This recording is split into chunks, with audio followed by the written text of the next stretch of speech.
So let's see, can you guys hear me? Yes. Good. Well, that's positive.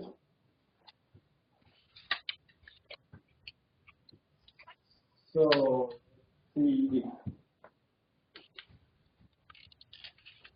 cool. So let's wait a few more minutes and then get started.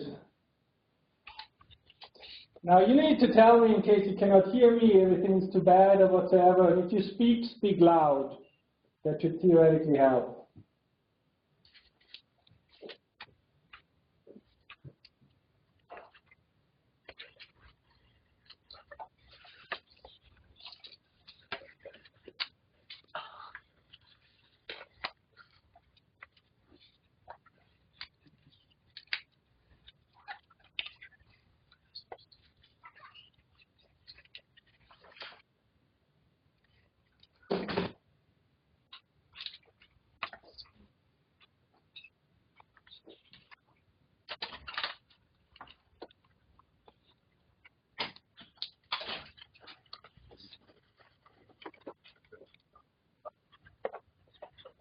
Can you read that when I write this on the whiteboard?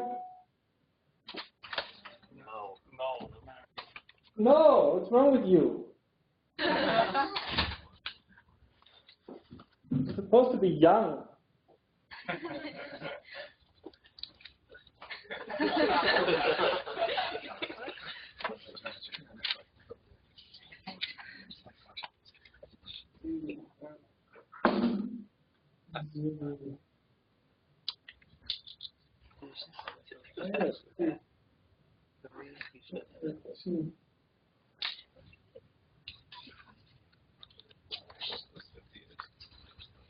How about now? Better? That's good. Okay, interesting. This is reflection, but fine. Okay, we'll see. I'll do my best. 0 is good enough. Okay, great. So, first time remote lecture. I can see 1, 2, 3, 4, 5, 6, 7, 8, 9, 10, 11, 12, 13 people of you. That's pretty cool. The one who is in the middle, I can see every move you do. The ones in the periphery, I have no idea who you actually are, but fine. We'll work with that. So let me get started. I actually jumped a lecture ahead because it connects directly to what I was teaching the last time. So we continue directly with control theory and go to stage 2. And stage 2 is basically using the same equations that you guys been seeing last week, except we do a little bit more mathematical analysis of them. And what really interests me in this case is stability theory. How can you actually know that when you create a control system that it doesn't misbehave and doesn't go crazy?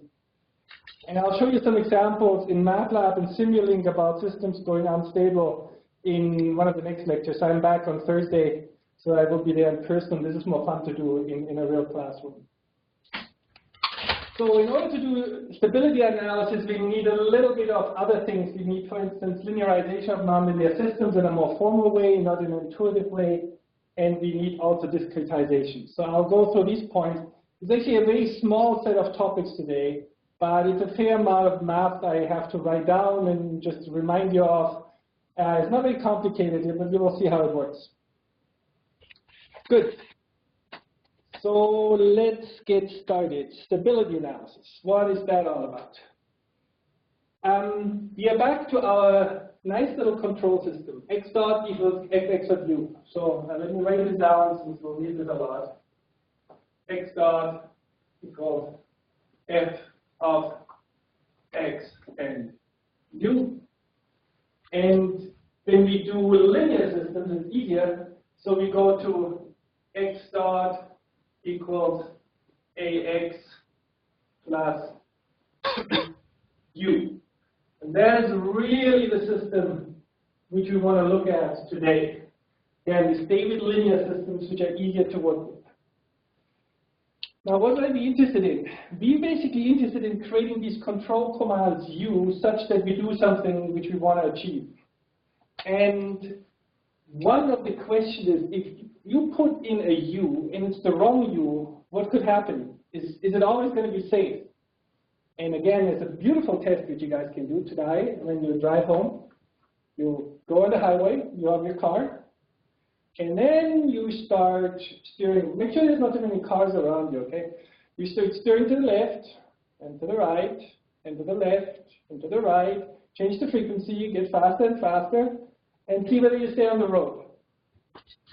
If that works, your car is stable under your control input. If it doesn't work, don't blame me, okay?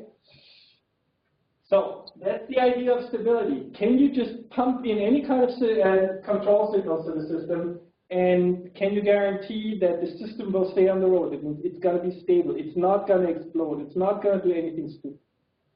And the beauty is about stability theory, we can formally analyze that, and you can actually assess that a priori and not make mistakes. So for airplane controllers, this is great, since you don't want to fall down. Good. So that's the motivation. It's one of the most fundamental topics if you want to have a system which remains safe. To get started, we actually make our lives simpler. So we will just, for a moment, ignore this kind of control term here. So I can also beautifully erase that. It's totally gone. So we just have that simple system. And some people call this actually the passive dynamics of a system. So this is only the dynamics without control input. This is what the system will do without that you can change anything. That means, you can also try that, take your car, drive up to Griffiths Park, somewhere where the road goes deep down, step out of your car and push it. Whatever it's going to do from that moment onward will be passive dynamics. And it'll crash somewhere very nicely. Good. But you will figure out that if you understand how to analyze the passive dynamics, you can also analyze the control dynamics very straightforward. So let's get forward. We need some definitions. Point one, we need the definition of what is called an equilibrium point. And it's very simple, so we can read this out. A state X is an equilibrium state, or an equilibrium point of a system if once the system, in its temporal state, x of t, is equal to x, it will remain there and stay there for all future. So that's an equilibrium point. So mathematically, you can define this, and the control theoreticians have really nice ways of doing that. So they basically, an equilibrium state x is said to be stable if for any r, well, no, sorry, let me go back. It was not good. We have an equilibrium point or equilibrium state. It doesn't mean that it is stable. Stability is actually something which addresses what happens if you give the system a small perturbation. But you can usually only analyze stability if you have an equilibrium point. So first you have to get the system to a point where it actually gets to rest. And then you got to figure out whether it stays there. So simple example, okay. Pendulum, we talked about this pendulum system. Here's a pendulum. Now, if I put this on my fingertip and I have a really lucky day, it will stay there. It doesn't. Okay? So that was actually an equilibrium point if it were perfect, but it's an unstable one. Now, the other equilibrium point is this one, and it just hangs down here without any problems ever after. So that would be a stable equilibrium point. So formalizing that stability is that an equilibrium point is said to be stable if, for any region R greater than 0, so it has to be a region which is not degenerate, there exists a small radius R, a smaller region greater than 0, such that if we start in the small region, then we will stay in the big region forever after. And you can basically, this is shown kind of here, in this graph, there's an equilibrium point. You start with your trajectory in that yellow or whatever kind of color region, and then you start here. Maybe that you go out a little bit, so you may actually enter the big region R, but you will always come back and stay around in this area. And that would be stability. So the system can fluctuate around, but it cannot escape. Very simple. So just some more formal definitions of stability, how control theoreticians would be handling that. Good. So, in order to do stability analysis, two important things. First, you need to find equilibrium points. Second, you can do a stability analysis. And then there's a whole bunch of different stability analysis. And I'm just going to show you one of the simplest ones, which is a local linear stability analysis. And this connects actually to some very old knowledge which you got at some point in calculus or linear algebra about eigenvalues and eigenvectors. So we'll see how much you remember about these things. So, linear stability analysis. So we need an equilibrium point, as I said. We need a system model. And given that we want to deal with linear systems, well, either the system is linear to begin with, as we have here on the whiteboard, or if it's a nonlinear system, we have to linearize it about the equilibrium point. We'll get back to that actually in a little moment. Okay. So the linearized system then always looks somehow as shown here. X dot equals A times X. That's what we want to achieve. How we linearize, we'll get to it in a moment again. So this is just showing you that you can always shift the system if you want, if you have a particular equilibrium point in mind. So you say you have X star as the equilibrium point. A useful thing is to simply subtract X star from your current state and call this a new state, X squiggle, if you want to. And then your equilibrium point is in this in the shifted coordinate system, it is going to be at 0. And that makes life a little bit easier. Okay, so this is just basically what's shown here on the slide. And now the stability analysis is something which you should know. It's very straightforward. You just have to look at the eigenvalues of this big A matrix. So this guy is what we care about. Remember we talked about in the introduction to linear algebra about eigenvalues and eigenvectors.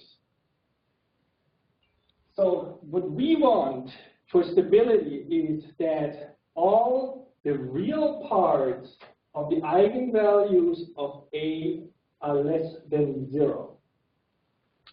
Okay? This is for a continuous time equation as shown here. So what does this mean? Remember, I showed you this little example when we talked about PV control. So let's take a coordinate system. There's X here on this axis. And you're currently, say, you want to be at this equilibrium point if you say it's 0. So this is X star, for instance, which you can make 0. And you're currently here.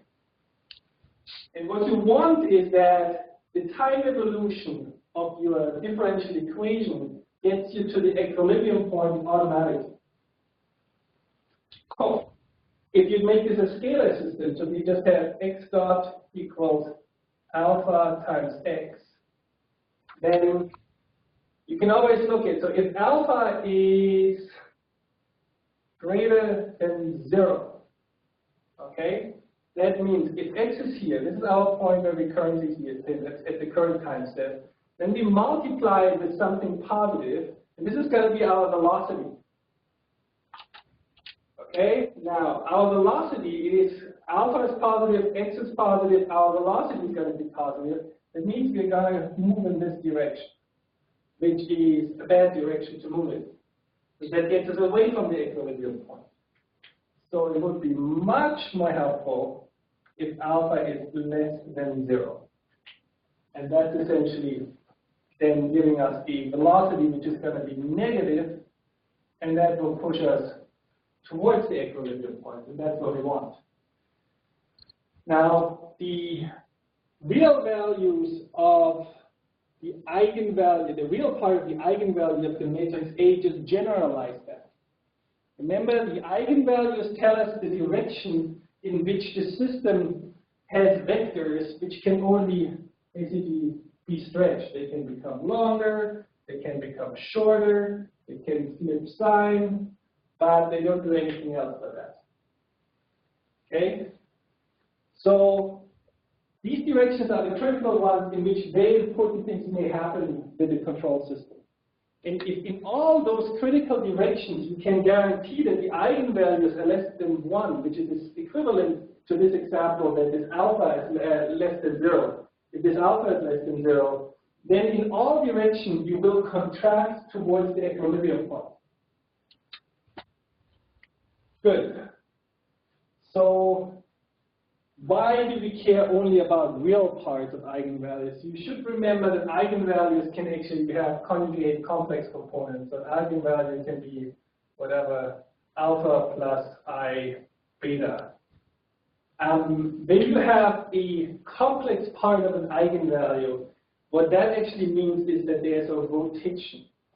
That means if you only have a complex part, it means the eigenvector actually performs a rotation, but no stretching or no changing of sign. Now, rotations don't matter for us. Only what matters is whether the system shrinks or whether it blows up. So we don't have to look at the complex part. We only look at the real part of the eigenvalues. They tell us whether the system blows up or shrinks. It can spin as much as it wants. It doesn't care too much about it. Okay. Now, these are these definitions. These definitions come from linear algebra. They come from simple intuitions like shown here in this graph, that you basically always move back to the equilibrium point under the temporal evolution of the differential equation. And if you look then here at the complete definition of eigenstability, and I can just repeat this one time.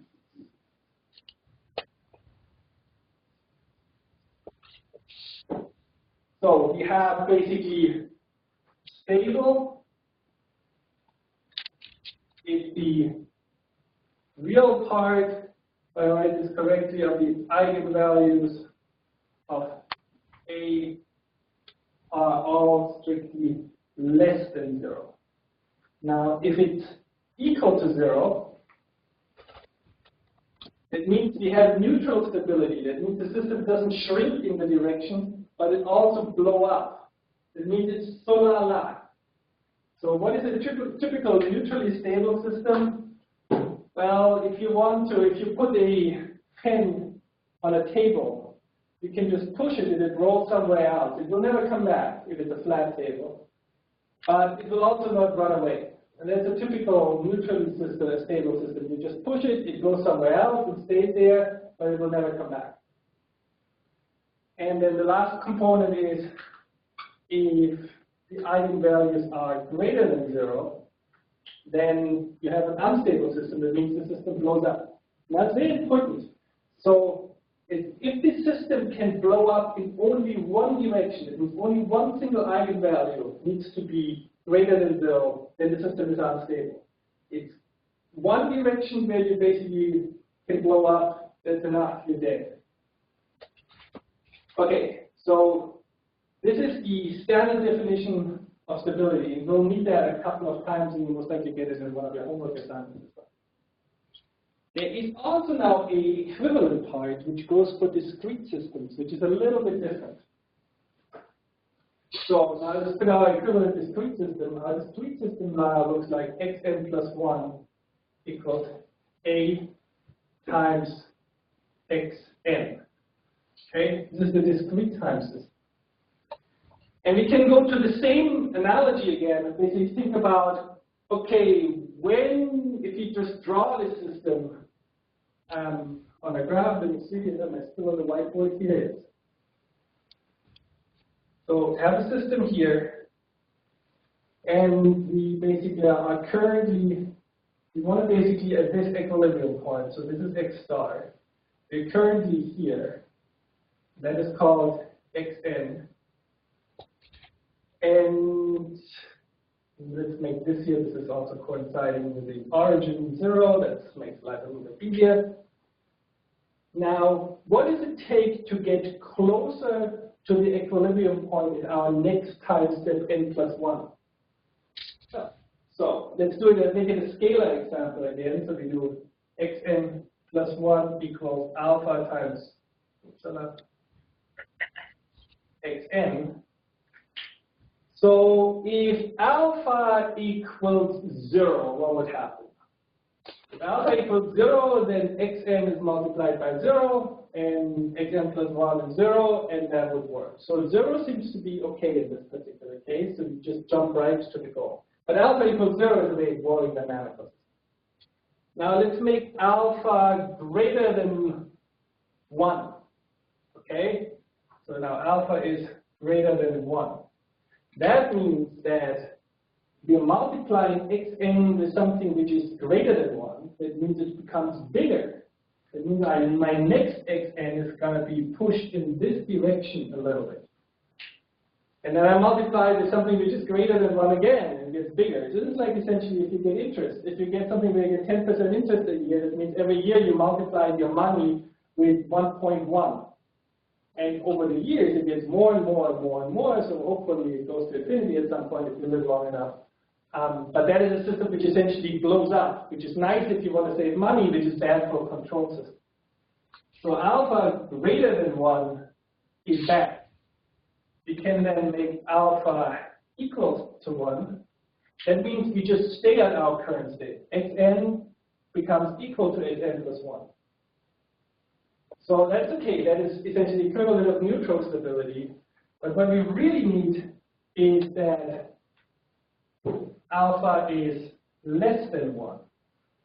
And then it's going to work. Then we're going to shrink. But there's a little problem, okay?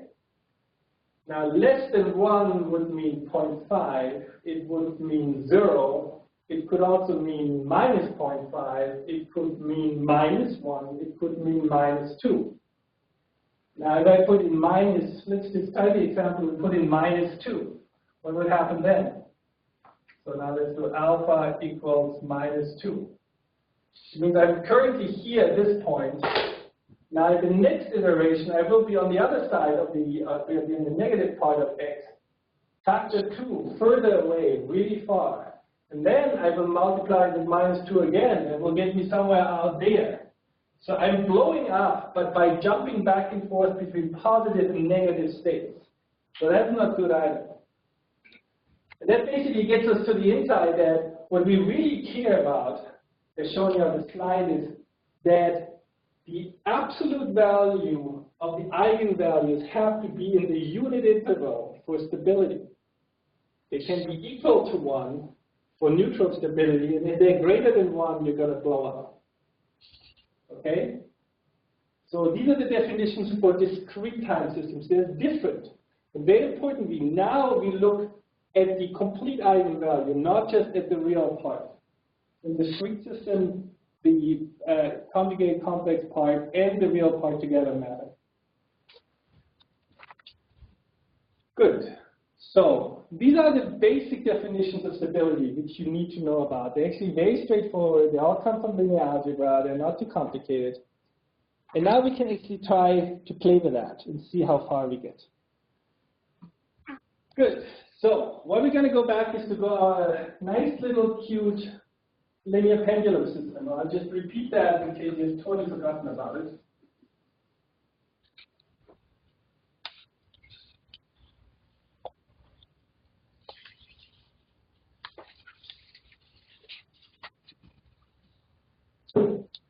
So let's see. We had a motor here. This is the motor M. And then there's a pendulum here with a point mass at its bottom. We said this here is the torque tau, or the motor command U, which we're generating. We basically take this as the vertical line. We call this our joint angle theta. And we have a mass M. We have gravity pointing downwards. And we have a length L of the pendulum. So a very simple system which we exercised before, but it's still a great example to play with.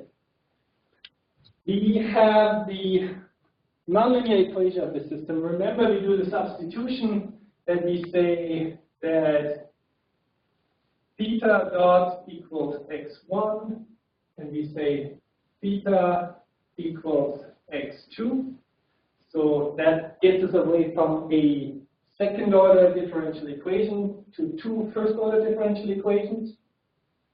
And then we can basically write the nonlinear system as x1, x2, with a little dot on top, equals minus g over L sine x2. X1 in here, and I still on the board is plus tau over 1 over L m L squared m and 0 at the bottom, I believe. See, still fitting, yeah, you can still see that. Okay. Shouldn't have more than that. All right. So that's a system, and the first thing you want to do is you want to do a stability analysis of the system without control input. So you just get rid of this part here. And we go back to very similar how we approached that in the first time. We started with what are the equilibrium points? Again, the equilibrium points, straightforward. We simply said the dot variables have to be 0. Okay, and we go back to this thing that we get basically x1 equals 0. So we did this the last time, which is easy. That means the velocity, the angular velocity of the system becomes 0, and we do minus g over L sine x2 equals 0. And the question is, for what x2 is the sine function 0. We know that the sine function is 0 either at 0 or at pi. Just remember, you're on the circle. Here, sine of 0, 0 degrees is 0, and here of 180 degrees is 0. Just reminding you.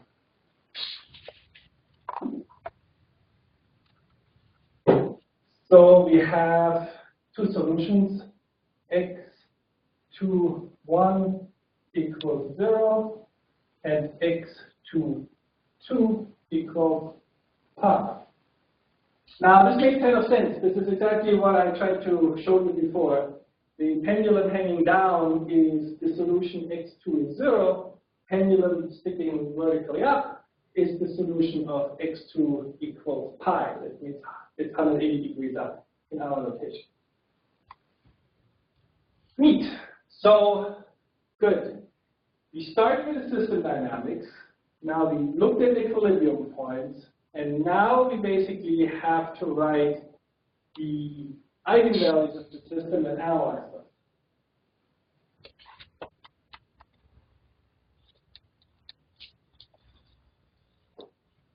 Now what we need to do,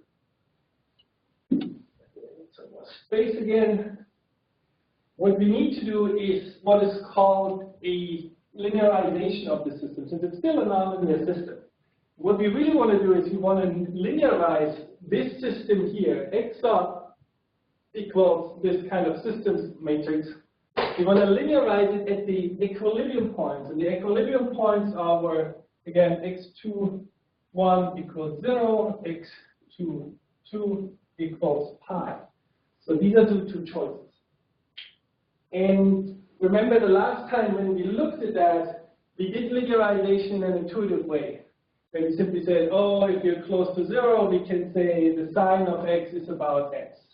Now we want to do this a little bit more formally. The more formal way is to use a Taylor series expansion. This is shown here on the slides again. So the proper, what we care actually about is the first order Taylor series expansion. So the story is pretty much now what we already know. So we have a nonlinear system x dot equals f of x, totally general. And then the first order Taylor series expansion about a particular point x0 is that you take f of x0, so the function value at x0, then you take the derivative of the function with respect to x, and you evaluate it at x equals x0, and this multiplies this kind of difference of x minus x0. This x minus means x0 simply means we're shifting our coordinate system that it's 0 at x0. All right? And then we basically look at the slope of the system at this particular point. And that's actually what the linearization is doing. So fine, we can just exercise it here. It's shown you on the slide. I'll just do it one more time on the whiteboard. So we have our general nonlinear system. So that here is f of x is this system. We need primarily the derivative df with respect to dx. Remember, we actually talked about this. So this is a vector valued function where we take a derivative with respect to a state, which is equivalent to having a Jacobian, if you want. Okay? So let's try this out. So what this means is essentially we get a matrix which says df1 with respect to dx1, we need df1 with respect to dx2, df2 with respect to dx1, df2 with respect to dx2. So it has 4 coefficients, and we just have to figure those out. Good. So let's try this. This is just now a very simple exercise. So this part here is f1. This part is f2. So it's essentially the 2 parts of our vector valued function. Okay, let's take derivative of this thing with respect to x1. Okay, it's nice. There is no x1. This is a partial differentiation. So that means we should get a 0 there. Okay, good. Now we differentiate with respect to x2, so we definitely retain minus g over L. And sine of x2 differentiated with respect to x2 becomes the cosine of x2. Right? That looks good. We do the same now here. So the second part, this is just the value x1 differentiated with respect to x1. That is easy. This is 1. And f2 with respect to x2. This is just x1. There is no x2 in this thing. So it's going to be 0. All right. Not so hard. Okay? It's a very simple recipe. All you got to do is to do differentiation. A little bit of calculus. Not so much more. And now we can basically try out our equilibrium points. So we are interested, so this here becomes now our system matrix A in our linearized system. And this is the matrix where we have to look at the eigenvalues. That's the only part which is really interesting after the Taylor series expansion. So now let's look at the eigenvalues of the matrix A if we plug in the first equilibrium point, which is equal to 0. So we say x2 is equal to 0. Oh, so that would basically become, in this case, a matrix. Well, it's far out. Let me just get rid of this here. So we now put in x2 equals 0, so we get a matrix which looks like 0. Then if cosine of 0 is normally 1, so we get minus g over L, and then we get 1 and 0. Okay, so this is our matrix, and we have to look at the eigenvalues of this matrix. Is that correct?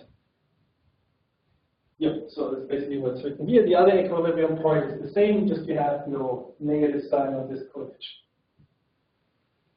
Now, how do you figure out the eigenvalues?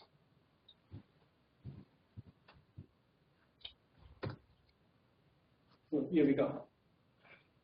You can do this manually if you still remember how to do that. For 2D systems, this is very straightforward. In case you remember how to do that, so what you would do, you need to create a characteristic polynomial. That means you basically subtract minus lambda here, minus lambda there, then you basically take the determinant, which in this case is multiplying these two terms with each other, minus these two terms multiplied with each other, and that would give you basically what is called a characteristic polynomial. It's shown here on the slide essentially what happens, so I can write it out one time. So it's essentially this term with this term is the determinant minus lambda squared minus g over L, and this is supposed to be 0, and that is essentially the same as lambda squared, and the minus sign goes away.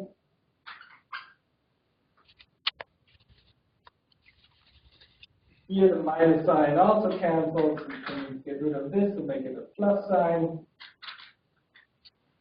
And then you can solve for lambda. Lambda are eigenvalues. So we have lambda, let me see, yes, write it one time completely. So we have lambda squared equals, or actually lambda equals the square root of minus g over L. Okay? And this is also, there's two solutions, plus and minus of this, to make this complete. Okay, what is the solution of something like that? So lambda equals the square root out of a negative value. That has to be something which is a complex number. So this is shown here. So you basically, the solution for lambda 1 and 2 is plus minus the complex representative j times the square root of g over L. And what that means is essentially we have no real part of that eigenvalue, only a complex part. So that means the real part of our system is 0. And that means that the pendulum is marginally stable. Does that make sense? So let's look at the pendulum one more time. So it's hanging down here very happily. But essentially what I'm saying is, if I push this a little bit, it will actually start going back and forth forever after. It will oscillate. This is what actually the oscillation is reflected in the complex eigenvalue. And it will never stop doing so. So it will not return to the equilibrium point, but it will fluctuate around it forever after. We'll deal with that in a little bit. So that comes because the system is not damped. But we'll get back to that in a moment. Right now, we simply say a perfect pendulum, like with a perfect bearing here, just swinging along, will never stop swinging. It's like forever after. Let's look at the second case. So the second case is the same as the first case, just we don't have the negative sign here. So if we don't have the negative sign, this characteristic polynomial now has lambda squared minus g over L equals 0. And that means we can this time solve properly for lambda. So we have no negative sign here. That means we don't get a complex eigenvalue. And what we get as a solution is that one eigenvalue is positive, and the other one is negative. Remember, if you have something which is square and you solve for it, it's a square variable, lambda square, you solve for it, you have two possibilities, always a positive and a negative number which squared gives the same lambda. Okay, so we have a positive and we have a negative eigenvalue. If we know if there's only one positive eigenvalue, we're going to be unstable. So that makes a lot of sense. So the system, the pendulum sticking up is going to be unstable. If one little perturbation will whoops, it falls over. Professor. Yes? We cannot see your pen. We cannot see. Well, what happened to me? My pen. That's a very good point. Okay, fine. Here's my pen. Now we can do it again. Here's the pen, and falls over. Okay, I have to really understand in order to see that stuff. Okay? And the other one, if you didn't see the example before about the system originally, so when the pen is hanging down without damping, it will just swing back and forth there as it protrudes. We'll have to add damping in a moment, but we'll get to that. Okay. So that's what we're going to do now. So we will basically do something to get to the equilibrium point. And there's a very simple rule. You need somehow to lose energy. If you don't lose energy, you cannot be stable. Someone has to take energy out of the system. And you can model this very nicely by adding actually a damping term in our equations. So let me get rid of all this stuff here and add a damping term.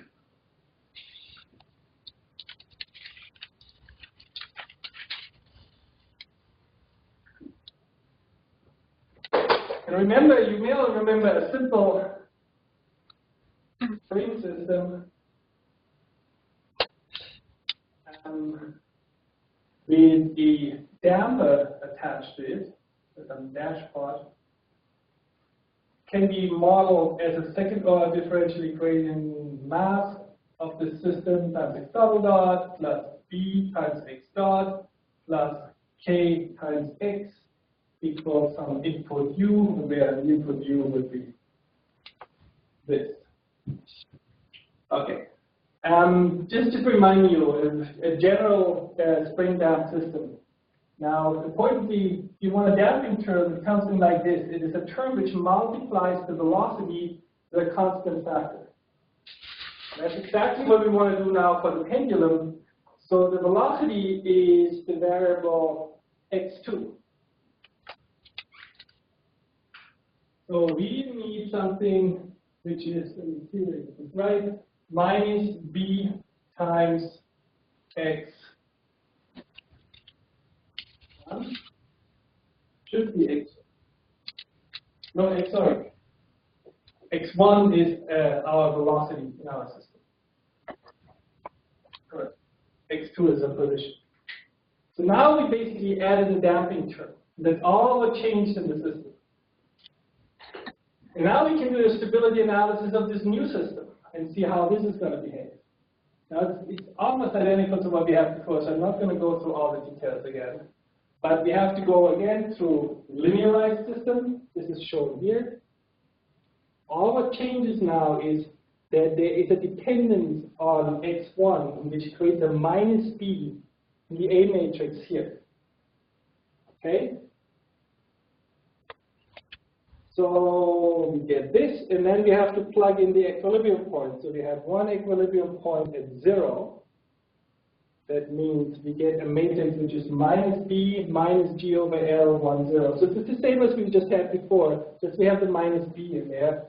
And we get the other matrix where the negative sign is not there, and we get the minus b in there as well.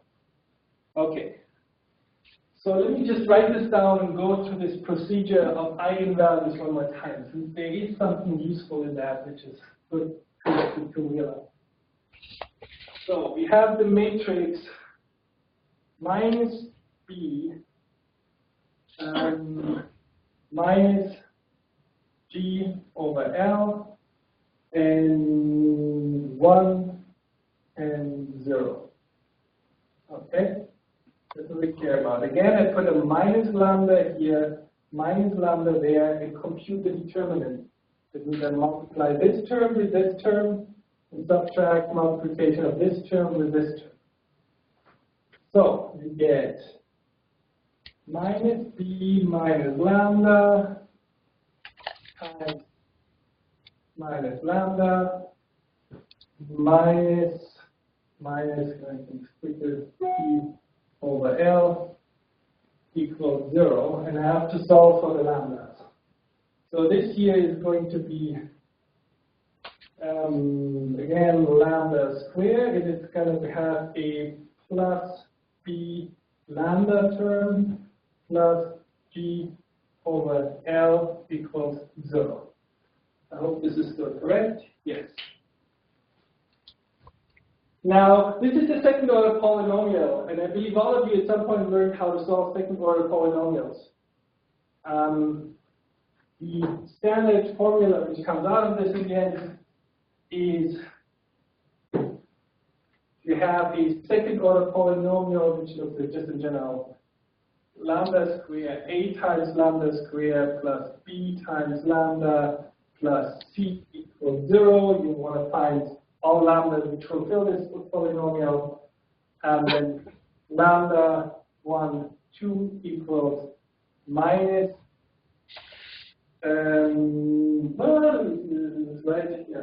minus b plus minus square root b square minus 4ac, and the entire story is divided by 2. Okay? So this is just reminding you, this is how you generically solve a polynomial, second order polynomial. These are the solutions you get. And these are some generic coefficients A, B, C, not related to anything which I've defined before. All I'm going to do is I'm going to apply this thing to what we have down here. But let me just get rid of it since it's too confusing. So it's also shown here on the slide, the same formula. No huge surprise.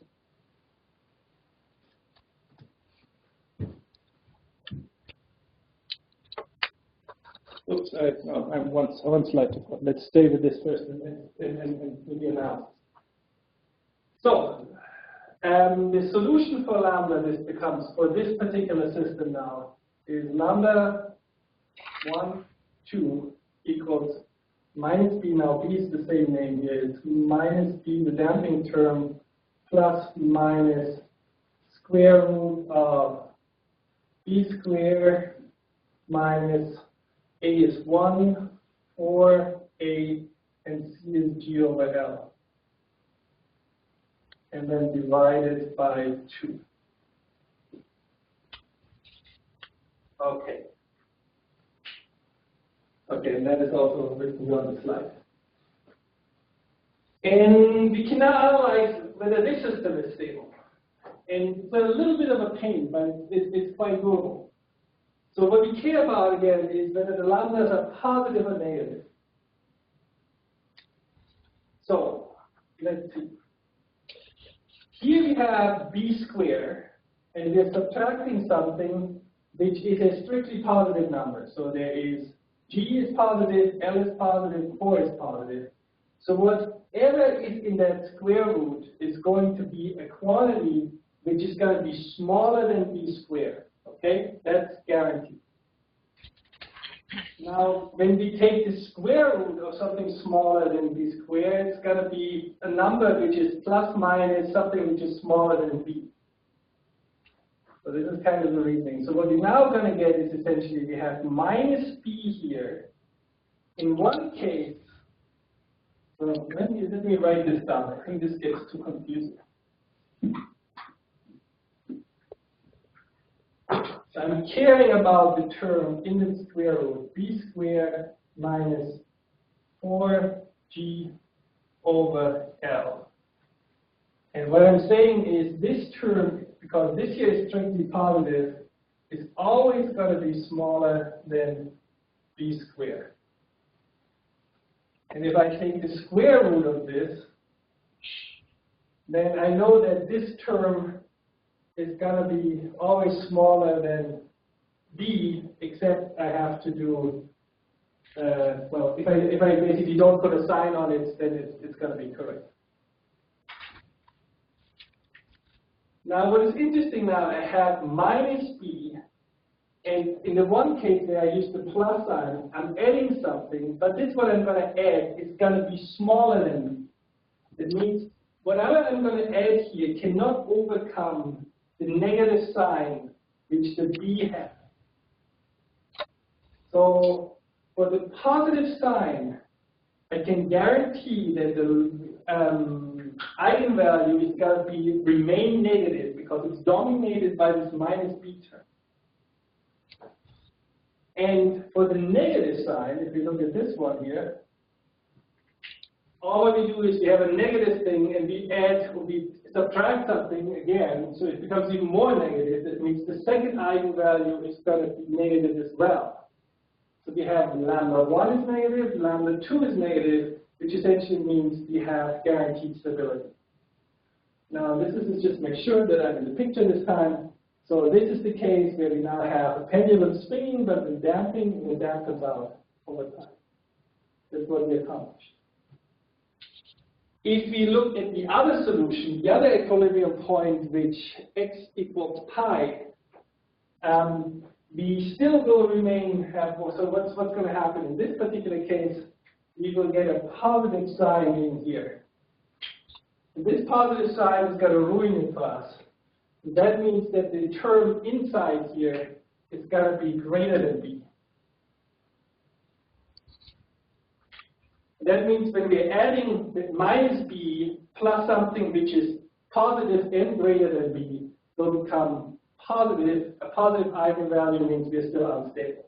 So the damping hasn't helped us to make the unstable equilibrium point stable, but it has helped us to make the neutrally stable equilibrium point stable. Okay. So how confused are people? Can you handle that? It's a little dry, but it's actually really fundamental. These little things basically help you to reason your way through much more complicated systems. They really tell you about stability, what to look for, how you analyze it, and how you analyze it in your head, how you basically make the trade-offs, what works and what doesn't work. Now, very importantly, many of these things normally you solve numerically. You don't have to solve it in analytical equations. But numerically, you just get a numerical snapshot. You cannot get a complete analysis of the system and understand it relatively nicely. Good. So what we're going to do now is we do the same story again, kind of annoying. We just add controls. And all that happens is what we're doing is the same procedure, just a tiny, tiny little bit more work to do and a little bit more longer equations to write. That's the annoying part. So let me get rid of this stuff here.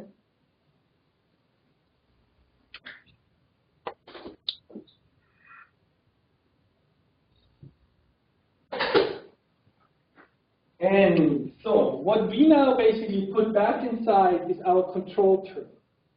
And we need to also assume some kind of controller. So we're going to assume our favorite PD controller. So it's a P gain, position gain. There's a desired state in position. And we take the error relative to the current state and multiply this with Kp. There's a desired velocity. We subtract the current velocity, multiply it with a derivative gain. And that's our controller. Now, what I'm going to do is essentially I write this thing in some vector matrix notation so it fits into my linear algebra framework.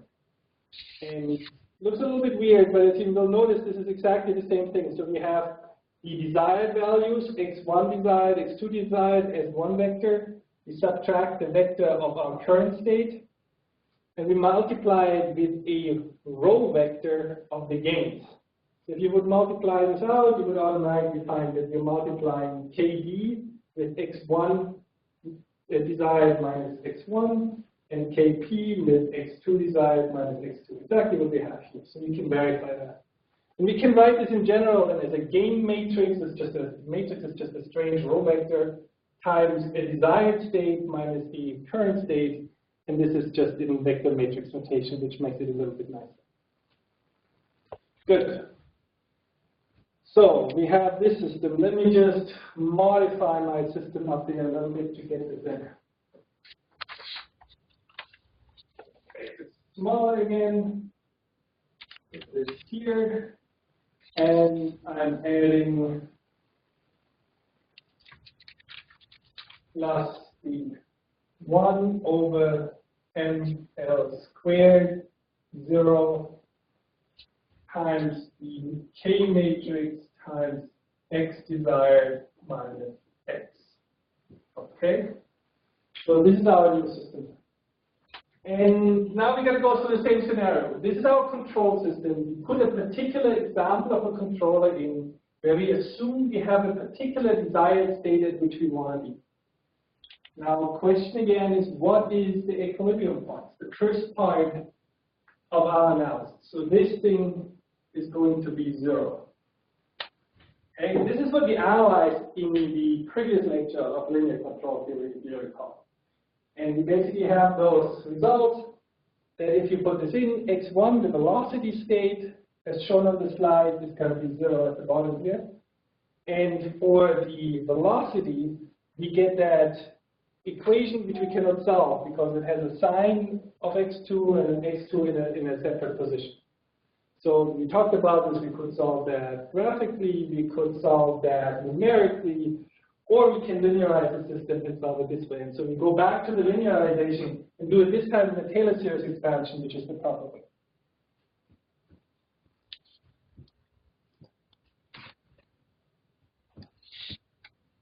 Okay, so same as before. So we have to basically take df with respect to dx.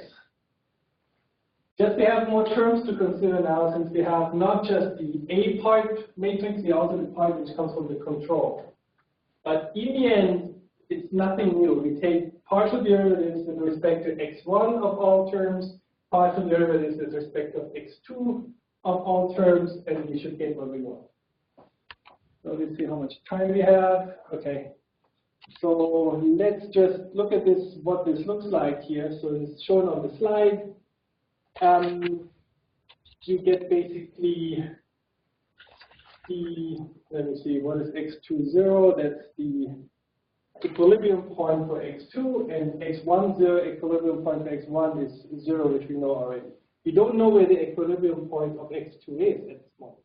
That is something we have to solve for at some point. Good. But this differentiation gives exactly the same thing as what we had before. This matrix you've seen, 0 minus g over L times cosine x2, 1 and 0. This is what we had in the analysis of the uncontrolled system.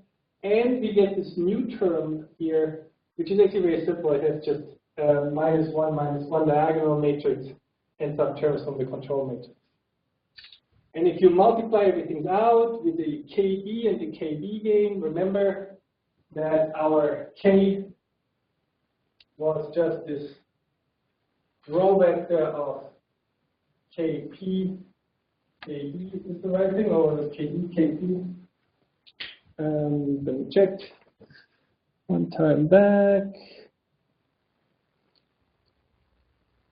KD, KP, sorry.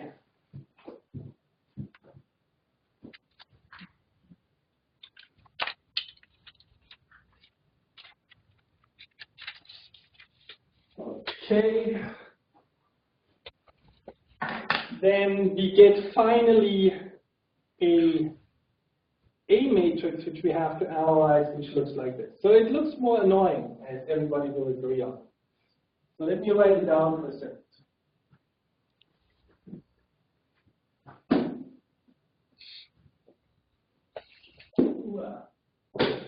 Okay, our new matrix to analyze for eigenvalues, A, is going to look like minus KD over ML squared, then minus G over L times cosine x2 equilibrium, which we don't even know yet, but we can still do analysis with it, minus Kp over ml squared. And we have a 1 and a 0 down here. So, fine. Now we have to get the eigenvalue of this misery. Let's do a quick trick to make this more appealing for you on the whiteboard. So we basically simply assume that m and l equals 1, just to make life easy, and that I can just cancel them out and don't have to show them anymore.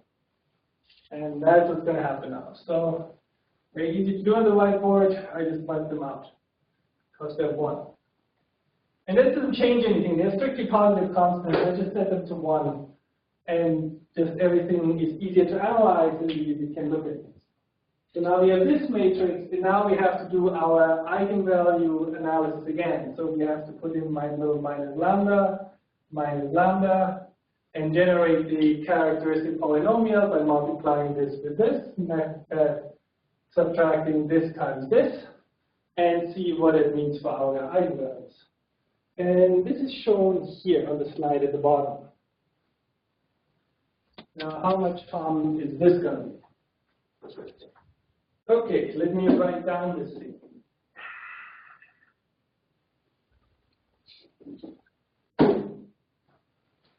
So we now have lambda 1, 2 equals 1/2 times minus kb plus minus square root of kb squared minus 4 times kp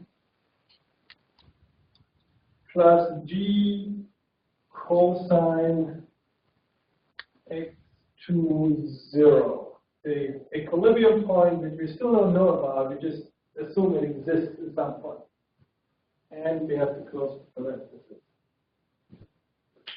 Okay, that is a lot of fun to analyze. So we can just start looking at it and see, can we make any analytical insights about the eigenvalues? Let's start with, well, we have to, no, what, yeah, okay. First of all, remember what we had before. We had the same analysis for the system without control terms.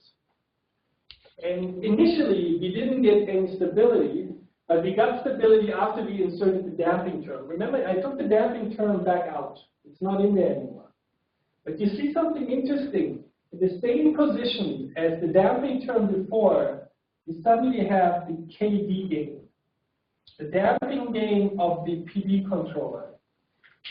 And one very simple insight we can get from this equation and from the analogy of what we saw before is that the damping gain is exactly the same thing as what a viscous damping would be doing in a physical system. It takes out the energy. So the damping gain is actually a really, really important guy. If we wouldn't have the damping gain, we would have a 0 here. When we know from the very beginning, we only have something which is going to have, one solution will only have complex eigenvalues that can only be neutrally stable. So we would get, again, to the point that we cannot have full stability. Only with the damping term we can get it. If we had left the B in here in this equation, we would actually get the KD added to the B term and so on. Okay, so this is one useful little insight. Now the other big question is essentially, can we again do an analysis when this term is gonna be inferior to a KD or this term is not? And all what matters now is again, what is the sign in here? Let me just make it a little bit clearer again. Speed this up a little bit. Okay, it works almost beautifully.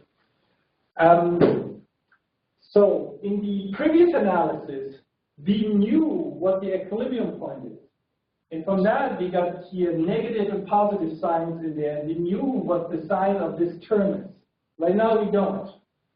But we can basically look at the point where the sign flips. And this is essentially when Kp plus G cosine x2, when this goes from negative to positive. So we can look, for instance, where is it 0? That is exactly the intermediate point. So Kp plus G times cosine x to 0 is going to be 0. So this is kind of the critical point. Now, which x to 0 fulfills that? Now, this is now nice. We can actually solve for that.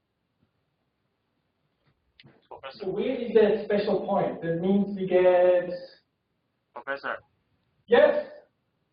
We cannot... Oh, you can see me down there. Good. Okay, I tried so hard, but fine. Nothing works. Let me put it up there.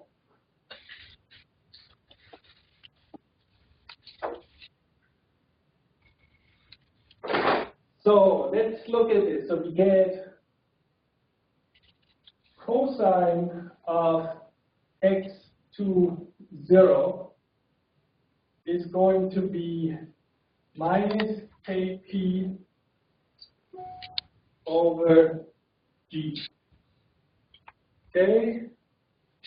And so this is kind of the condition on the equilibrium point, where this term becomes 0 and then becomes negative, and on the other side it becomes positive.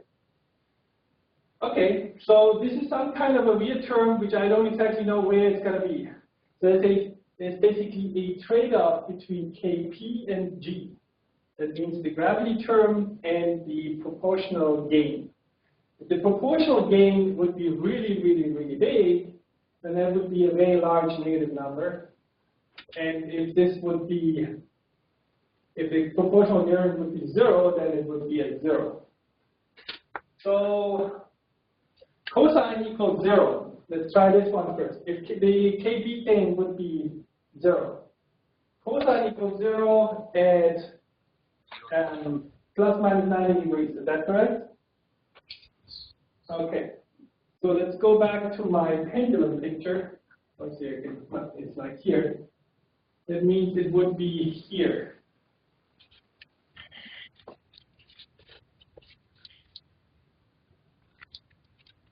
If we had no Kp gain. If the Kp gain becomes larger, what's going to happen then? We basically have the cosine become of x20 equals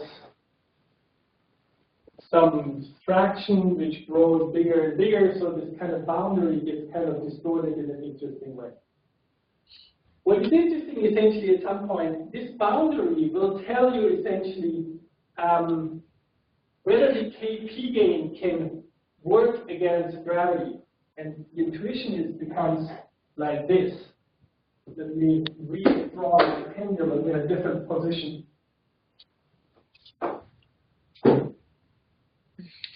And you have the motor this time here, and let's have the pendulum up here, in this position. Now, this is actually a very interesting moment. So we're having, oops, I should draw this the other way around. We have our motor creating torque in this direction in general, so that's what we call a tau. And now the motor is holding the pendulum up here based on a Kp gain system, so a partial derivative controller. But when it's at equilibrium, the P gain is the most important part. Now, interestingly, so if the error is basically, let's assume I want to be vertical right now. And the P gain basically is not strong enough, and I'm basically hanging a little bit down as shown here. So I would like to be here, that's my desired point, but I'm hanging down a little bit. If I basically push the pendulum a little bit down, the gravity force becomes stronger and stronger. At some point, it becomes so strong that the P gain is not enough to hold out against gravity anymore, and the system becomes unstable. And that is exactly this boundary which we try to analyze here. It's just very hard to show. This is basically where the pendulum suddenly cannot be held against gravity anymore by a particular P gain. And then the system becomes unstable. So it now actually depends tremendously on how you choose your P gain, whether you choose it big enough to overcome everything. Now here's actually something really nice. You look at this equation. Now, we have a simple way to ensure that this term here can never become negative. Very simple. We make Kp at least bigger than G. Okay? If you do that, Kp is bigger than G, then even if the cosine of the equilibrium point is going to be negative, what you subtract from Kp is going to be less than Kp because Kp is greater than G. And this term remains positive. And then basically our stability analysis from before will just work out beautifully again. That means we can show that in any position actually, the system is going to be stable. That's what the controller does. However, if Kp is somehow less than G, then we get into this trouble which I tried to depict here, that there's only a certain range against which we can stabilize, and suddenly we can only fall down, and then we can stabilize down again. But we cannot stabilize a whole area in between because the P gain is not strong enough. that make sense? A little bit? Hopefully. And one thing we're going to do on Thursday, we can do question and answers on this lecture and the previous lectures as well, in case something through this remote teaching didn't really come through as well. And we'll definitely do that. Good. So this is now already, as you can notice, the more annoying and a more complicated analysis, where you have to do a whole bunch of different case studies in order to kind of narrow down what your system might be doing. But one more time, the choice of the p-gain is critically important to basically push the system into a stability range or not. So what I want to do as the last thing, really quickly, I think they're just 2 slides. I want to do this entire analysis again. No, I'm not going to do this to you one more time. It's getting too much, also for me. But we want to look at the discretized system and see what difference does it actually make if I go from a continuous system, x dot equals ax plus u, to a discretized system, which is xn plus 1 equals something times xn. What you see here on the slide is very quickly how discretization works. And that's a generic principle. It's super simple, nothing complicated to write down. I just do it one time really quick. X dot equals ax plus bu. You now substitute x dot to be xn plus 1 minus xn divided by some delta t time step which you choose. And this becomes now a xn plus b un. And then all what I'm going to do is going to basically take the xn plus 1, keep it on the left side, and get all the other stuff on the other side. And that is basically what is shown on the slide, and you get basically the discretized equations which look like this. So you get a xn plus 1 equals delta t times my original A matrix plus some identity matrix times xn plus delta t times b at un.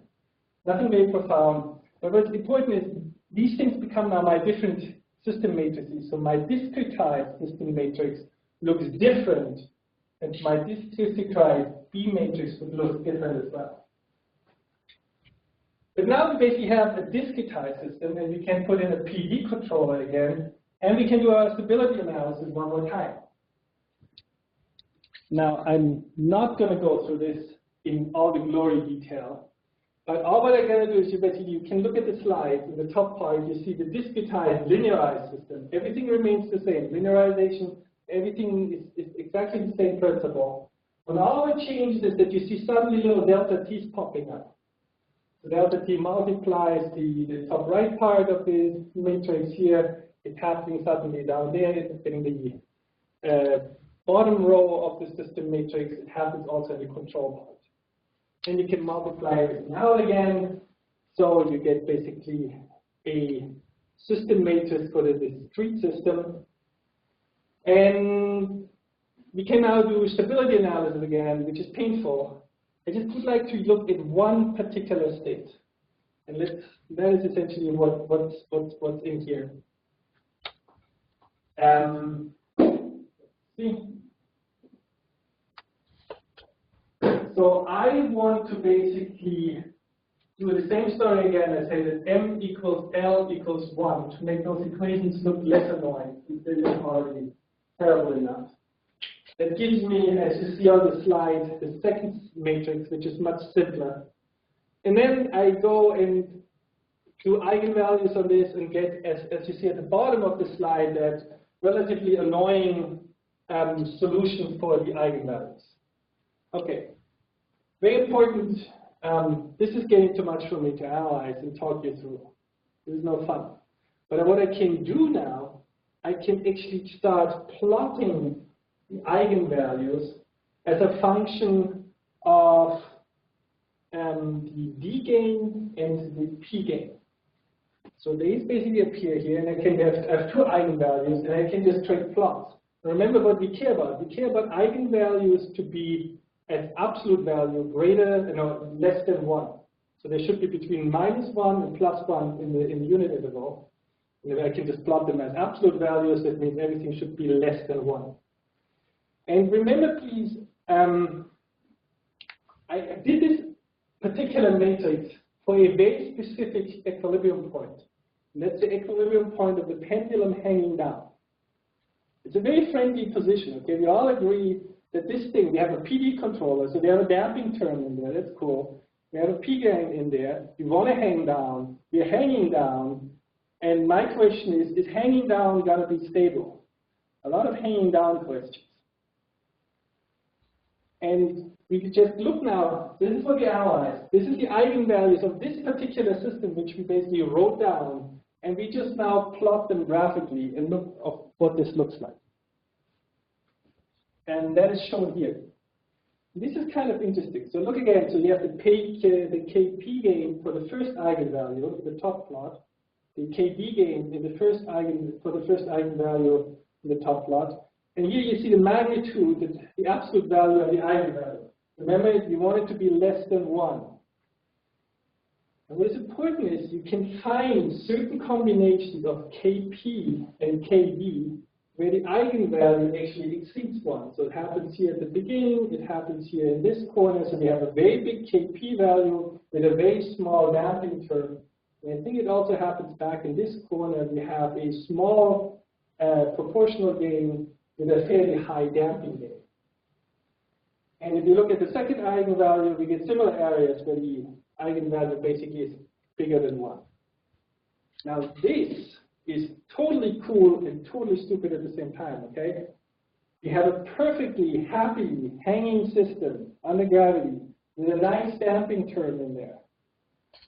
And with the wrong combination of K and P gains, I can make this discrete system which has this delta T time step, and it starts to oscillate and it starts to become wild and swings around and goes unstable like crazy. So this is one of the big misery of digital control and controlling robots. You know, you can have a perfectly friendly system which under the wrong controller settings becomes unstable entirely.